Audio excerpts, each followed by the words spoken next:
Kansas back to New York. We've been there. Well, okay, so after he was sent to Trafari, we moved to Scarsdale. Were you, when you were first looking to move back to New York? We were hoping to live in Rye. And we looked at Because? so many houses, and they were either too big or too small, and we saw one nice house with a swimming pool, but it was way too expensive.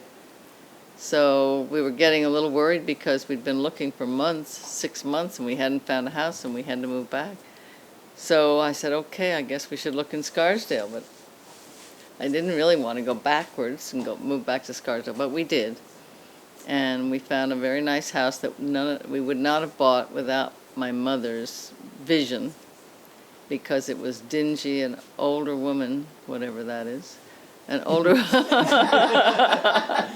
I think Seemed so at the time. Yeah, I think she was older even than I am now. But she was not well, and she'd lived in that house for a very long time, and all the white paint had turned yellow and brownish yellow, and I remember there were two brown sofas dark brown sofas in the living room on dark green carpeting, and the Venetian blinds were all drawn throughout the house. It was so dingy. And one of the weekends, the first time it was seen by anyone in the family, Lynn was visiting Stan in New York, and they took the train up, and Mimi met them at the station and took them to this house, and Lynn thought it was the most awful thing. She was crying. How could you move to a place like this?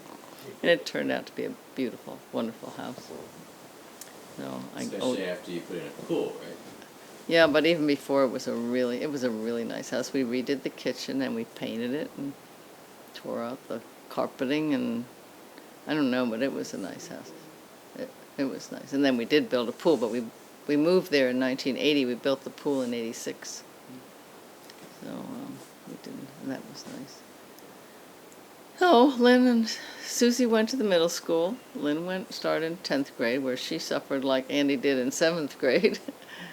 And that was tough. And she had one teacher who I had, which was kind of awful to think about. This was how many years later? Well, it was probably, if it was 1980 or 81, I was a lot older, whenever I was. Anyway, she had this one teacher, but that was the only one left from my day. It was very weird to live in Scarsdale again, and it took me a long time to get out of the 50s and stop go past people's houses and think, oh, that's where Sandy lived, that's where John lived, that's where so-and-so lived, and none of them were there anymore. So that was a little hard, but it turned out. We joined Fox Meadow Tennis Club after a couple of years, and that has been a wonderful experience. Made lots of friends there and know lots of people, and been involved in the club, and it's a very simple, my kind of place, without any fanciness, and mostly volunteers. We have one paid employee and one pro, and nothing like Century, which we dropped out of in 1990.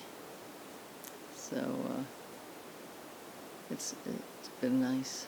Then so we lived on Hampton Road, and it was, as I said, very nice there until 1991, and then we moved to White Plains, where I still live, and in 1991, and now 22 years later, I'm still there. Built another pool in 2000, and it's a really nice neighborhood, lots of fun.